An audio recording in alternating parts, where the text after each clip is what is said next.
Global News has learned the Liberal government was asking Canadians how they feel about the LGBTQ2 community ahead of the federal election. Internal polls found the majority of those who participated are comfortable having gay, lesbian, bisexual, or transgender persons in their lives. But what was the political motivation behind the polling? Let's bring in our chief political correspondent, David Akin. David? Well, Robin, these internal polls are meant to assist the federal government as it sets overall policies and designs a communication strategy. Now, this data, though, has never been published, and it was released to Global News only after an access to information request that took more than 3 months to process.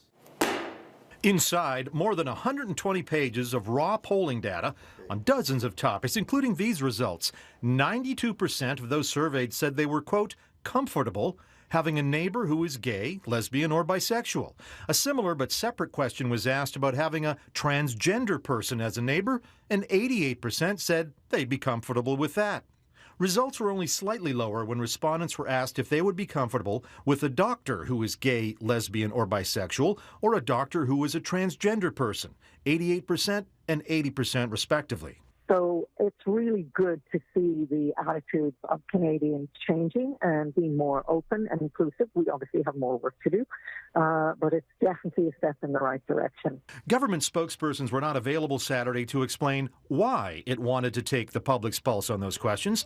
The Trudeau government's special advisor on LGBTQ2 issues, Edmonton's Randy Boissonnault, was defeated in the election, and he has not been replaced. And while the government has since signaled it will ban conversion therapy and end a blood donation ban that applied to gay men, activists say much more needs to be done on LGBTQ2 issues. With any government, or with any political party, they want to know what the political risk is for embracing LGBTI issues. It's always a political lightning rod that can be used against the community in any circumstance and can be used as a political football. Meanwhile, the same midsummer poll found the Trudeau government was getting some of its lowest marks on the climate change file, but not necessarily because of the federal carbon tax. In fact, among those who disapproved of the Trudeau government's climate change work, 29% cited poor planning, lack of a coherent plan, or bad decision-making, while 25% said government is not doing enough or not doing anything.